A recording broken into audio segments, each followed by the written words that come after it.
સુરતની સારોલી પોલીસે નિયોલ ચેકપોસ્ટ પરથી ઓડિશાથી 31 કિલો ગાંજા લઈને સુરત આવી રહેલા પુરુષ અને મહિલાને નિયોલ ચેકપોસ્ટ પર સારોલી પોલીસે બંને આરોપીઓની ધરપકડ કરી। સુરત શહેરમાં no drugs in Surat city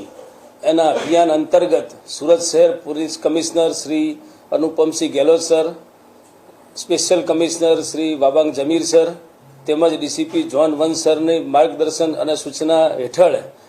Surat શહેરમાં સારોલી પોલીસ સ્ટેશનના પોલીસ ઇન્સ્પેક્ટર દ્વારા એનડીપીએસ એટલે કે માદક પદાર્થ ગાંજાની મોટો જથ્થો શોધી કાઢવામાં આવ્યો છે અને એનડીપીએસ એક્ટ હેઠળ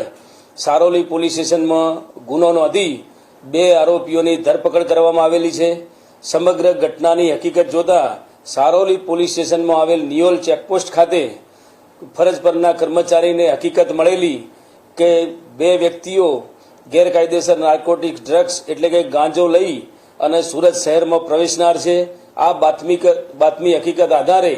સારોલી પોલીસ ઇન્સ્પેક્ટર શ્રી દેસાઈ અને તેમની ટીમે એનડીપીએસની જોગવાઈઓ હેઠળ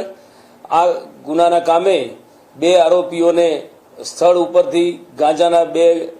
થેલા સાથે ઝડપી પાડેલા અને કુલ 31 કિલો 40 ગ્રામ ગાંજાનો જથ્થો હસ્તગત કરેલ છે અને જે ગાંજાની કિંમત જોતા 3,10,400 રૂપિયાની મત્તાનો ગાંજાનો સીઝ કરવામાં આવેલો છે। ગુનો દાખલ કરી બંને આરોપીઓ હાલ પોલીસ કસ્ટડીમાં છે અને એમની વિશેષ પૂછપરછ ચાલુ છે।